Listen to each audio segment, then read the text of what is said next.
Ask yourself, how many battles have you already lost without drawing a sword? How many thrones have crumbled, not from force, but from fear gnawing at the mind of the ruler? Worry is not caution. Worry is poison, and it rots power from within. And every court, in every kingdom, I have seen men undone not by their enemies, but by themselves, their weapon of self-destruction, worry. Today, I will show you why worrying is the worst mistake a ruler, a soldier, or even a simple man can make. There is no greater enemy to power than the disease of worry. It creeps silently into the minds of men and robs them of their judgment long before the battle even begins. A ruler who worries becomes his own assassin, not with daggers, but with doubt. Worry is not wisdom, it is weakness disguised as thought. The wise man observes and decides. The worrier observes and dissolves. He spends his nights wrestling with ghosts, imagining dangers that have not yet come, while real threats grow stronger in the daylight.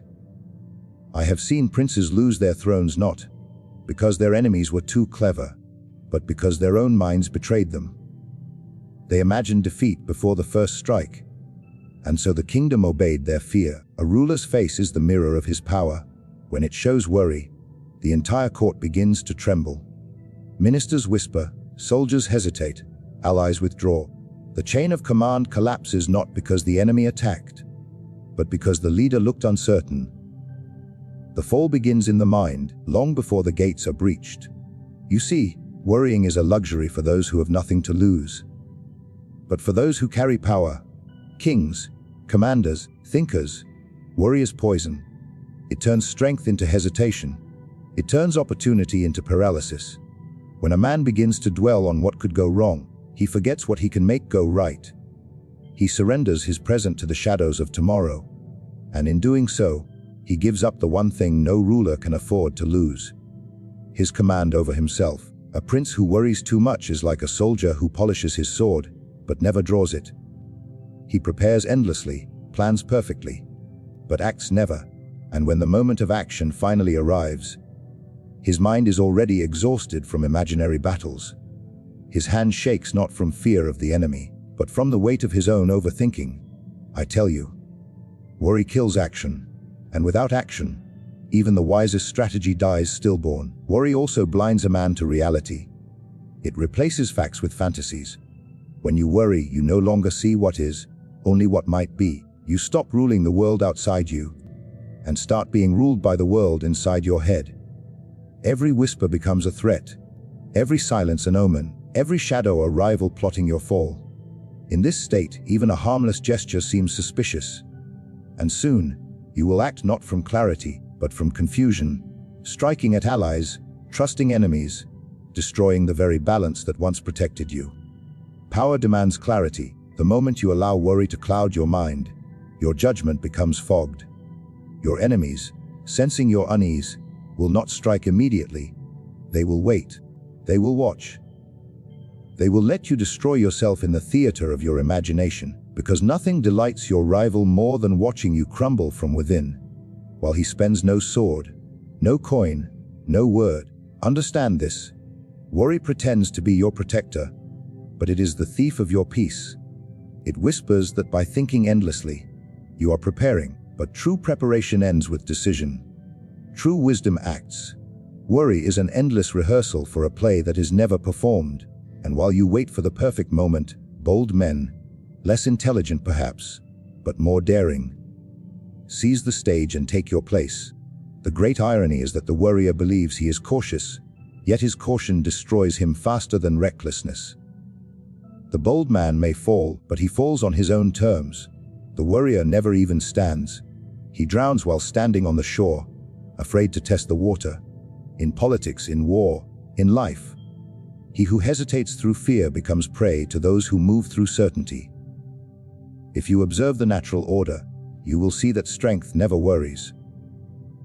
The lion does not fret over the opinions of the sheep.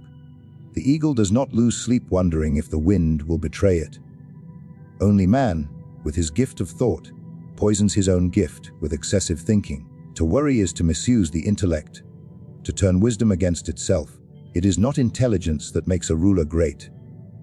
It is the ability to act despite uncertainty. The world belongs not to those who know everything, but to those who move while others think. Worry is also the mark of one who seeks control over what cannot be controlled. It is arrogance disguised as fear. The worrier wishes to command fate itself, to predict every storm, to anticipate every betrayal. But fortune, as I have written, is a woman, and she favors those who act boldly, not those who tremble waiting for her mercy. The worrier pleads for certainty. The bold man seizes opportunity.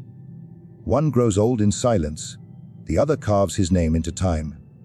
I have met rulers who worried themselves into ruin. They summoned astrologers, spies, priests, all to calm the unease that lived inside them. But the truth is, no priest can bless away cowardice, and no spy can silence the fear that comes from within. The greatest fortress in the world cannot protect a man who is at war with his own thoughts. He will pace the corridors of his own mind until exhaustion breaks him. His enemies need not strike. He destroys himself efficiently. When a ruler worries, he loses the loyalty of his men. Soldiers follow courage, not concern. A general who hesitates gives his troops permission to doubt, and once doubt infects the ranks, victory becomes impossible. People are not inspired by fear. They are controlled by it, yes, but they are led by strength. The moment your subjects sense your worry, they begin to search for another leader, one whose eyes burn with resolve, not panic. Therefore, if you must think, think like a strategist. If you must prepare, prepare like a commander. But do not worry, for worry is not preparation. It is paralysis. It gives you the illusion of control, while secretly stealing it from you. It whispers that you are being cautious, when in truth, you are being conquered by your own imagination. In every court, I have seen the same tragedy unfold, the fall of those who could not decide. Power is not taken by the cleverest, nor kept by the kindest. It belongs to the one who acts first, and acts without hesitation. Decisive action is the lifeblood of authority. The world does not wait for the man who deliberates too long. It devours him. A ruler who hesitates to act is like a soldier who studies the battlefield while arrows rain upon him. His understanding may be perfect, but his inaction seals his fate.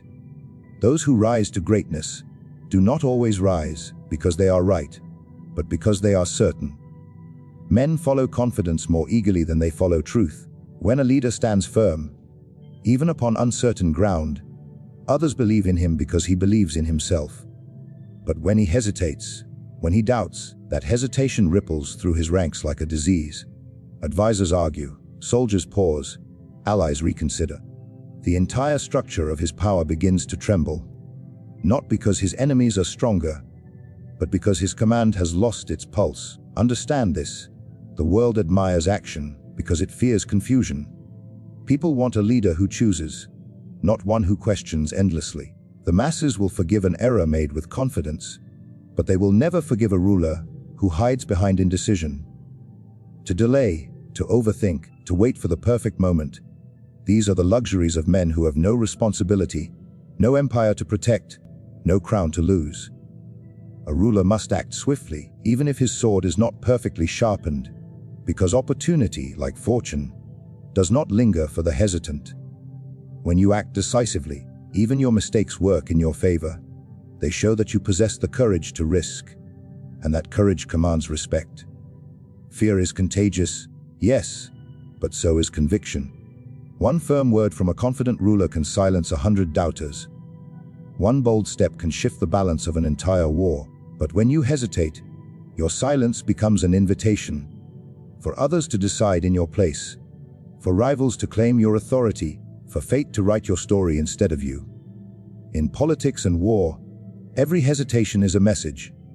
When you wait, your enemies interpret your pause as weakness. They study your silence, they plan around your fear. And once they know that you prefer safety to movement, they will make you chase illusions, keeping you trapped in the cycle of reaction, never creation. A ruler who does not act first becomes a ruler who only responds. And that is no ruler at all. It is a puppet dressed in silk.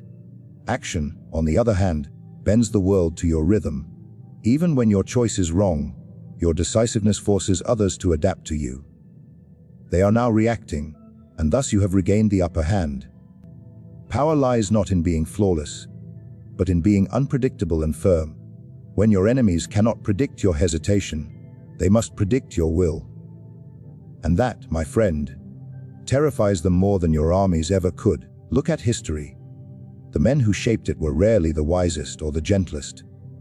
They were men of motion. Julius Caesar crossed the Rubicon, not because he was certain of victory, but because he understood that hesitation would kill him faster than any enemy. Alexander did not conquer the world by waiting for perfect weather. Fortune, like a wild beast, must be seized in its moment of chaos, and it only bows to those who act before thinking too long. To act decisively does not mean to act recklessly. The fool rushes in without thought. The coward thinks without end. The wise ruler stands between these extremes. He observes swiftly, decides firmly, and moves without regret. Every hour of hesitation gives time for opposition to grow. In the palace, your enemies whisper. In the marketplace, your allies question. In the battlefield, your soldiers doubt. Delay is a silent assassin. It kills without blood, and the corpse it leaves behind is your authority. Decisive action also strengthens the spirit. It sharpens the mind through experience, while worry dulls it through fear. When you act, you learn. When you wait, you decay. The man who acts boldly, even if he fails, emerges wiser and more dangerous. But the man who refuses to decide remains forever the same, timid, uncertain, enslaved by the ghosts of what could have been.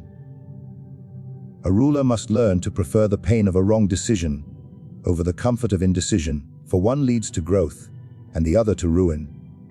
In my time advising princes, I learned this truth. Every great ruler had moments of uncertainty, but none showed it. They understood that their authority depended not on being right, but on being resolute. A ruler's face must never reflect doubt. Even when his heart trembles, his words must be made of iron. Because people do not follow what they understand, they follow what they trust, and they trust the man who never wavers. Power respects momentum. Once you stop moving, you start dying. The current of events does not wait for you to make up your mind. It sweeps away the hesitant and rewards those who ride its force.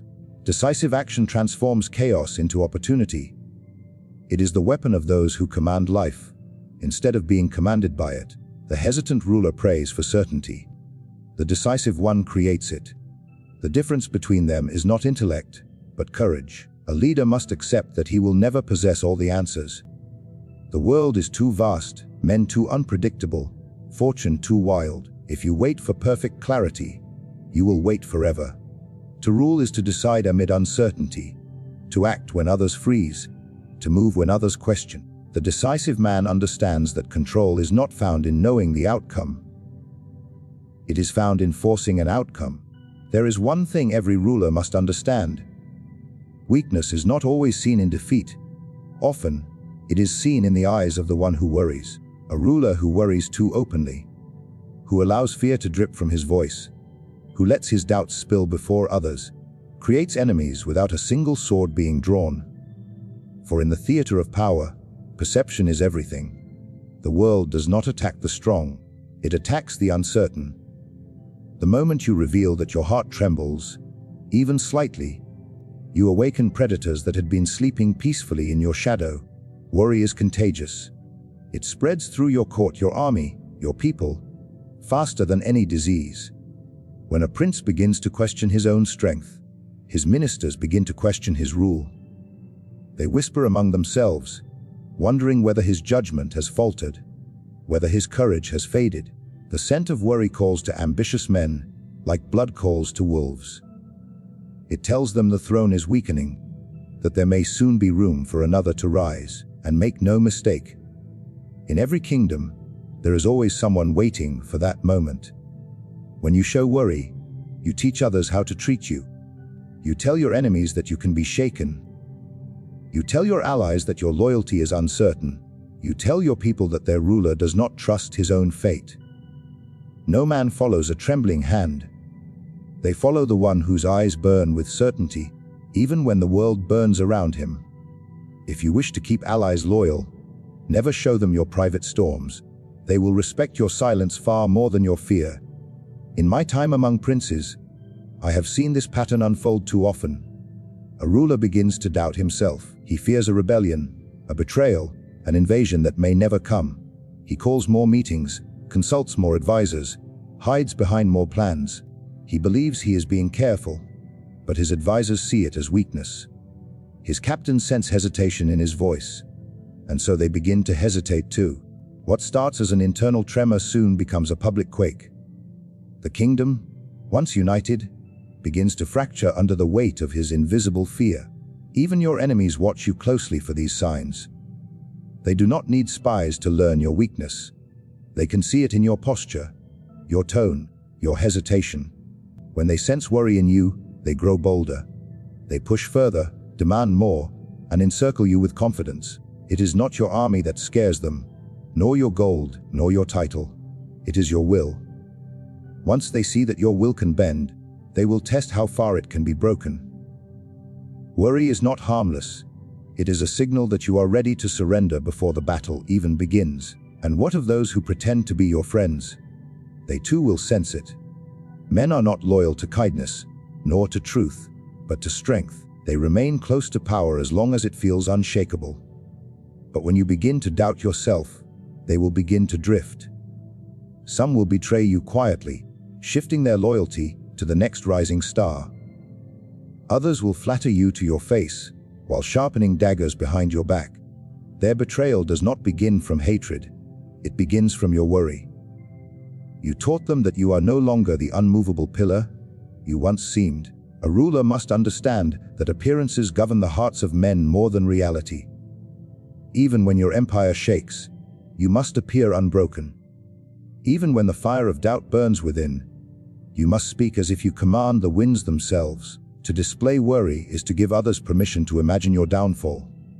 Once they can picture it, they will help it come true. Power, you see, is not destroyed in an instant. It erodes, quietly, through the cracks made by your own uncertainty. Worry also changes how others speak to you.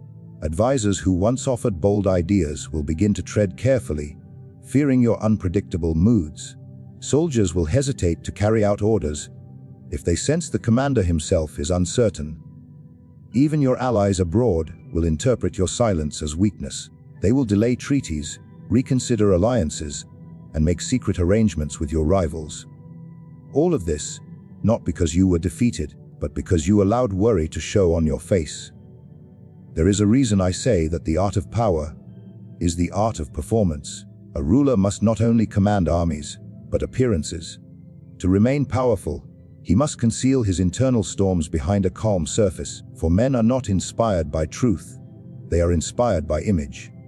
Even if your kingdom stands on the edge of ruin, if you appear fearless, your enemies will doubt their own strength before they test yours. But if you appear worried, even the weakest foe will think himself your equal. In diplomacy, worry is especially fatal. Once you reveal uncertainty, other rulers will exploit it ruthlessly. They will sense that you fear loss, and so they will make you surrender more with every negotiation. The man who fears too much of losing ends up losing even more. A worried face is an open map of your weaknesses. It shows where to strike, where to manipulate, where to extract. Your rivals will smile in your presence while silently counting the days until your fall. Think of power as a mask. Heavy, demanding, but necessary. Behind it, you may tremble, you may bleed, but the mask must never crack.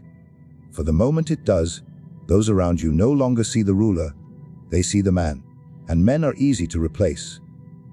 The throne does not forgive the human face beneath the crown. The crown belongs to the illusion of strength, and worry is the single act that destroys that illusion. Even in solitude, you must be careful with your thoughts. The more you indulge in worry privately, the more it will leak through your words unconsciously. The voice trembles, the eye avoids, the hand fidgets. People notice. They always notice, and once they do, you cannot unshow it. They will begin to remember every sign of uncertainty, every hesitation, every change of tone. They will construct a story that their ruler has grown afraid, and stories once born travel faster than truth ever can. Thus, Worry not only weakens your resolve, but breeds your downfall. It does not merely stay in your mind. It plants itself in the minds of everyone around you. It creates suspicion where there was none, ambition where there was loyalty, and courage where there was fear. Even your enemies, once cautious, become daring under the light of your anxiety. They feel the shift, the turning of fortune's wheel, and they rush to claim what you have failed to defend within yourself. Fortune is like a storm, wild, unpredictable, and merciless to those who stand still. She favors the man who dares to act, not the one who trembles waiting for certainty. I have written before that fortune is a woman, and if you wish to master her, you must treat her with audacity, not hesitation. The worried man, forever calculating and doubting, waits for the perfect moment that never comes. The bold man, impatient and defiant, seizes what he desires, and in that very act, fortune bends to him. It is not intelligence that makes one powerful, it is courage. A man consumed by worry looks to the heavens for signs, hoping that fate will speak clearly before he moves. But the truth is that fate does not speak to the fearful. She speaks to those who command her through action. The worried ruler prays for calm seas before setting sail, while the bold one builds stronger ships and conquers the storm itself. History remembers only those who dared to act when others hesitated, because in the realm of power, hesitation is invisible and boldness is immortal. Worry is a plea for safety, but safety does not exist in a world ruled by ambition. The very nature of fortune is chaos. She delights in disorder and rewards those who embrace it. The worried man tries to tame her, to calculate her mood, to predict her turns. But fortune cannot be reasoned with. She can only be confronted. The bold understand this truth, that control is an illusion, and yet they act as if they own it. Their daring confuses her, their decisiveness seduces her, and soon fortune serves the very man who once seemed to challenge her. When a prince acts boldly, even fortune's cruelty turns to opportunity. A defeat becomes a lesson, a loss becomes a weapon, a betrayal becomes the spark of conquest. The bold man transforms obstacles into paths, because he refuses to wait for permission to move. But the worrier remains trapped in hesitation, mistaking his fear for prudence. He believes he is protecting himself from misfortune, but in truth, he is inviting it. For fortune despises those who try to hide from her. She punishes inaction more harshly than error. Observe how the world treats boldness. Even when a bold man fails, others respect him. His courage commands admiration, his failures are remembered as noble attempts. But when a worried man fails, his defeat is mocked. For everyone knows he fell not because he fought and lost, but because he never dared to fight at all. The difference is simple. The bold man dies standing, while the worrier perishes kneeling before his own doubt. Fortune, in her chaos, is drawn to movement. She is like fire. She dances where there is motion and consumes where there is stillness. The bold ruler, constantly in motion, keeps her attention. He acts, decides, and adapts. Fortune rewards his audacity because he treats her as an equal adversary. But the worried ruler, who hesitates and pleads for safety, becomes invisible to her. And in the game of power, to be unseen is to be forgotten. I have seen kingdoms crumble not from external force, but from leaders too afraid to act. They waited for a perfect strategy, for clearer signs, for guarantees that never came. Their hesitation allowed bolder rivals to advance. Fortune smiled on those rivals not because they were more deserving, but because they moved while others doubted. In the world of men, action itself is a prayer that fortune cannot ignore. Every decisive act demands her attention. Every hesitation hands her to someone else. The bold man understands that fortune is a test of will, not luck. He does not waste time asking, "What if I fail?" He asks, "What happens if I do nothing?" That question separates conquerors from the conquered. Worry paralyzes the mind, but boldness liberates it. Once you take action, uncertainty begins to dissolve. You begin to shape the outcome instead of being shaped by it. The worried man drowns in possibilities. The bold man creates one reality, his own. A ruler who fears losing fortune forgets that she cannot be owned. She must be constantly won. Power is never permanent, and fortune never faithful. She tests all men, but she yields only to those who meet her with strength. If you wish to rule her, you must mirror her nature, unpredictable, daring, relentless. Every man who has risen to greatness, from Caesar to the smallest prince, has done so not by waiting for fortune's favor, but by forcing her hand. Even in failure, boldness carries strength. A bold defeat still teaches respect. It warns others that though fortune may turn against you, your will does not bend. The worried man, however, invites not only misfortune but contempt. His fear becomes visible, and once it is seen, he loses the loyalty of those who once believed in him. For men are drawn to leaders who command destiny, not those who plead for its mercy. The secret of mastery lies in daring to act before certainty. For certainty is the illusion of the weak, and audacity is the weapon of the strong. Every bold act bends the flow of fate, while every worried pause strengthens its resistance. A prince who acts boldly, even against impossible odds, controls the narrative of his life. The one who waits becomes a footnote in another man's story. In the dance between fortune and fear, there is no middle ground. You are either the one who moves her, or the one she crushes. The worried man studies the storm and calls it danger. The bold man enters it and calls it destiny. Fortune has no respect for those who tremble before her. She yields only to those who dare to seize her hair and drag her toward victory.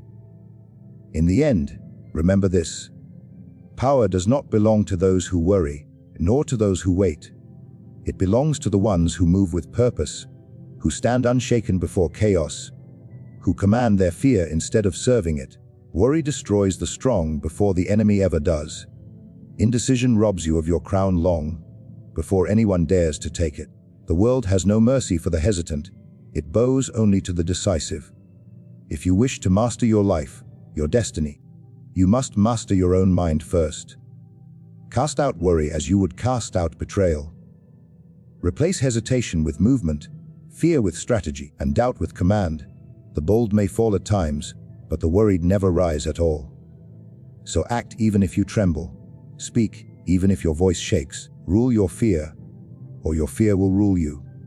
Because in this world, ruled by power and perception, fortune kneels not to the anxious, but to the fearless.